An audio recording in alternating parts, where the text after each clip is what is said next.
E vem conferir a crítica do filme Naruto Shippuden, o filme Laços.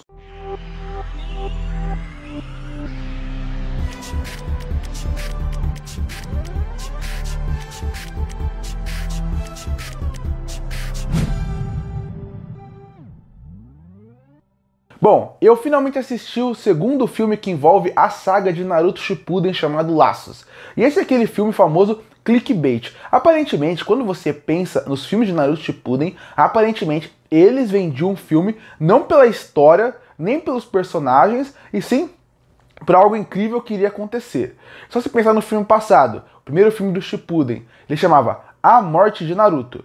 A morte de Naruto no filme, ele é uma vírgula que não muda nada o filme, e que é uma desculpa que não funciona, mas o filme vendeu com a morte do Naruto porque todo mundo queria assistir para saber como aquele personagem amado e querido em 2007 ia morrer.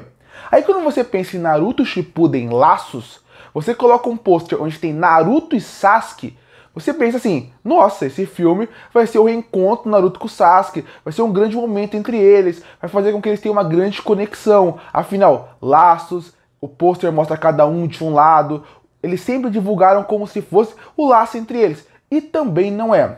Então, eu vou ver a partir daqui, mas esses dois primeiros filmes do Shippuden são dois clickbaits para os fãs da época ficarem super empolgados, assistirem de qualquer jeito o filme. Como assim o Naruto vai morrer? Como assim o Naruto e o Sasuke vão se reencontrar? E no fim, essa propaganda vende muito mal o filme. Eu falo que no Shippuden, porque os três filmes do clássico não faziam isso. Eram filmes com nomes normais, eram filmes que eles só vendiam o que era o filme. Aqui não, queriam vender mais. Mas bom, sobre o que é Naruto Shippuden Laços. Durante a Grande Guerra Ninja, uma vila que não existia acaba aparecendo. Elas são meio que destruídas e depois de anos elas voltam. Quem estava na guerra fica preocupado, acha ela muito forte, e a partir daí tem que parar essa nova vila que não existia, agora ela existe, que estava sumida desde a época da guerra da Tsunade, do Jiraiya e do Orochimaru, a Grande Guerra Ninja, uma das grandes guerras ninjas. A partir daí, quando você começa o filme, você vai ver que o filme ele tem um grande problema, que é, eles não conseguem fazer com que essa vila como um todo, nova vila,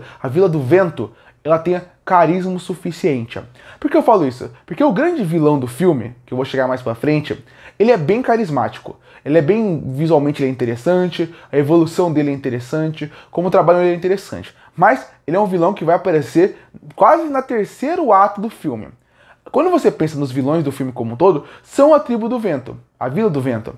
Mas eles não são bem trabalhados. E por que eu falo isso? Porque são todos personagens genéricos. Eles poderiam pegar aquela Vila do Vento e criar um visual interessante para eles, como a parte da asa que eles usam. Poderiam criar subchefes para eles terem durante o filme.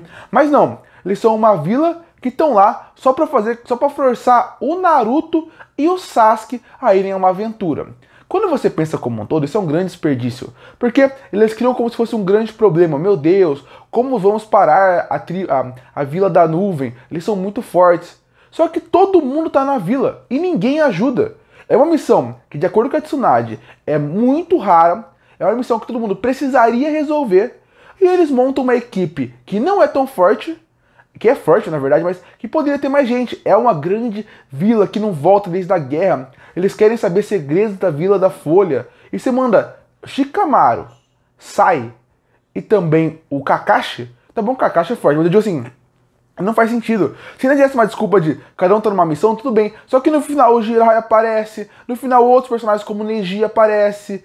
Então você fica pensando, qual que é o sentido de você criar uma vila que não é forte o suficiente para ser uma desculpa só para enganar os outros? E no outro filme do Naruto Shippuden aconteceu a mesma coisa. Criaram um grande conflito, a gente não sabe como resolver, colocaram vários personagens fortes ali onde não sabiam lutar. Onde praticamente não lutam no filme. E eles resolveram um problema desse filme muito rápido. Esse filme é a mesma coisa. Com os personagens que estavam na vila e como estavam lutando, resolveria fácil. Isso parece ser bobo. Parece uma discussão de, esse personagem é mais forte que o outro. Mas não.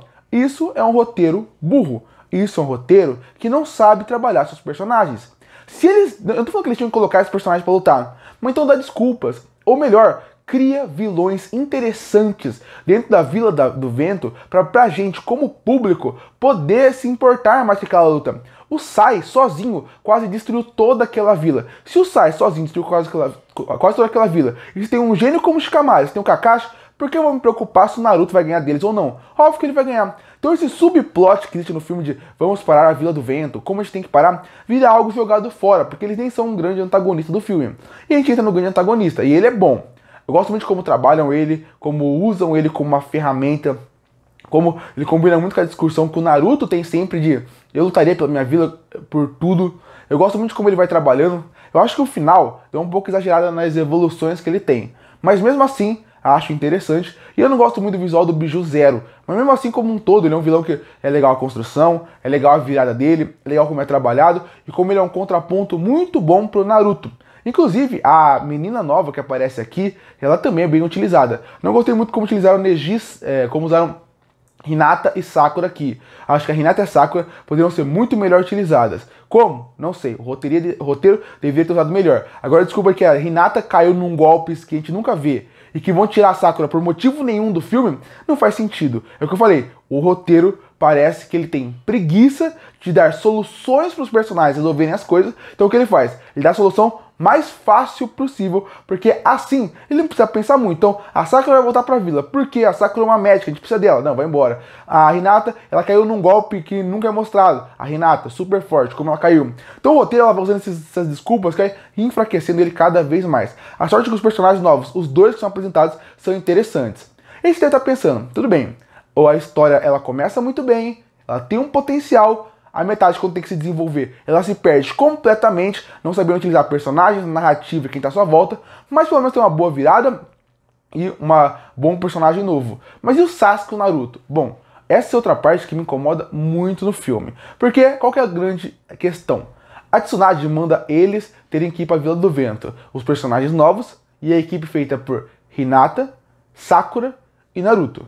E ao mesmo tempo, o Orochimaru, ele descobre que uma pessoa que é muito importante para ele acabou voltando, parece que dos mortos. Essa pessoa, que até agora estava morta e agora voltou, tem o poder do rejuvenescimento.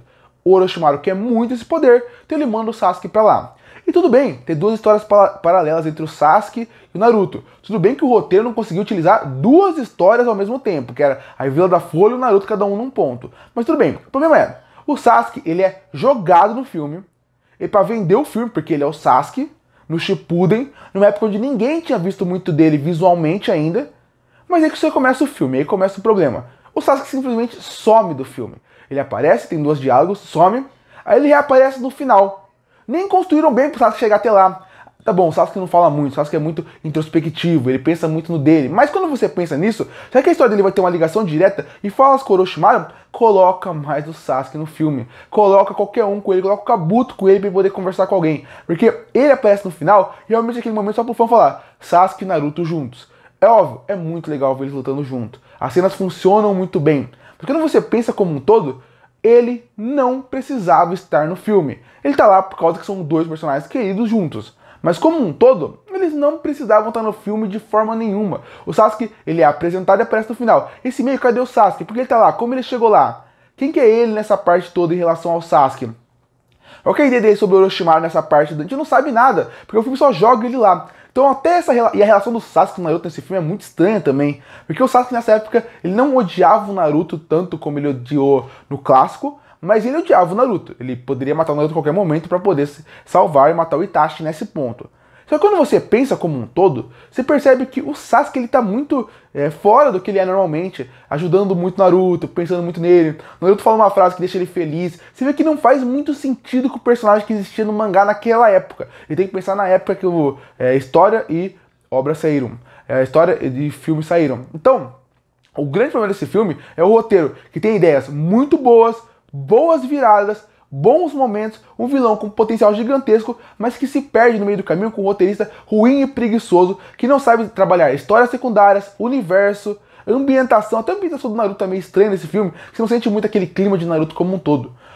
Outra boa que vale desse filme seria a animação, que é excelente, excelente, realmente. Você vê que é uma animação que foi feita para ir para cinema, sequência de ação, muito boa, muito bem animada. E do começo ao fim você vê que tem mais detalhes nos personagens. Você vê que realmente é uma animação feita pra cinema. Gosto muito quando usa o sombreado, quando usa a sombra, a luz. Isso é muito legal e a trilha sonora também é excelente. Principalmente quando vai pra músicas do clássico, que pega mais na nostalgia. No fim, Naruto Shippuden Laços, ele não é o pior filme de Naruto, não chega nem perto disso. Tem filmes muito piores que eu já fiz análise aqui. Mas ele é um filme fraco também, que poderia realmente trabalhar melhor todo esse universo. Concluindo, Naruto Shippuden Laços mostra que tem um potencial em todos os sentidos. Desde a premissa criada a ótimos personagens novos, mas quando você pensa além disso, você vê que eles tentam jogar pela nostalgia com Sasuke e Naruto, com personagens queridos como Kakashi e Shikamaru, para fazer com que a gente como público goste do filme. Mas isso não vai funcionar porque o filme precisa ter uma boa história, e a história não é boa aqui. Apesar de ter bom vilão, ter boas ideias, não funciona bem porque o roteirista não é bom. No fim, é um filme que ele tem ótimos pontos, mesmo assim, os pontos negativos superam pra mim. E por isso que eu fecho Naruto Shippuden Laços com uma nota 5,5 de 10. Curte ou fortalecer o canal, se inscreve para não perder os próximos vídeos. E aí, o que acha de Naruto Shippuden Laços? Você gosta ou não? Comenta aqui embaixo. Eu volto no próximo vídeo.